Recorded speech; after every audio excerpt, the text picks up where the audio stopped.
പൊതുവെ ഇത്രയും ദിവസങ്ങളിലുള്ള പ്രചാരണ പ്രവർത്തനങ്ങളിൽ കണ്ട അതേ ആവേശം തന്നെ വോട്ട് ചെയ്യുന്നതിലും ജനങ്ങൾ കാണിക്കുന്നുണ്ട് എന്നുള്ളത് വലിയ പ്രതീക്ഷ. എന്റെ പ്രതീക്ഷയെ കുറെ കൂടി വർദ്ധിപ്പിച്ച ഒന്നാണ് ഓരോ ബൂത്തിലും കാണുന്ന ആളുകളുടെ ആവേശത്തോടെയുള്ള വോട്ട് ചെയ്യാൻ വരുന്നതിലുള്ള ആളുകളെ കാണുന്നത്. ഇടതുപക്ഷ ജനാധിപത്യ മുന്നണിയുടെ സ്ഥാനാർത്ഥിയായി ഞാനിവിടെ മത്സരിക്കുന്നത് ഇടതുപക്ഷത്തിന്റെ രാഷ്ട്രീയം അത് ജനപക്ഷ രാഷ്ട്രീയമാണ്.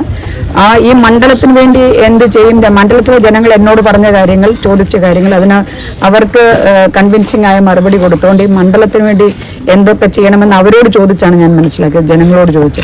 അത് ഞാൻ അതിന് അവർക്ക് ഉറപ്പ് കൊടുത്തിട്ടുണ്ട്, മണ്ഡലത്തിലെ വോട്ടർമാർക്ക്. അത് അവർ സ്വീകരിച്ചിട്ടുണ്ടെന്ന് തന്നെയാണ് ഞാൻ കരുതുന്നത്. എൻ്റെ ഉറപ്പിനെ അവർ സ്വീകരിച്ചിട്ടുണ്ടെന്നാണ് കരുതുന്നത്. അപ്പം ഞങ്ങളുടെ അതുപോലെ തന്നെ ദേശീയമായിട്ടുള്ള വിഷയങ്ങളുണ്ട്.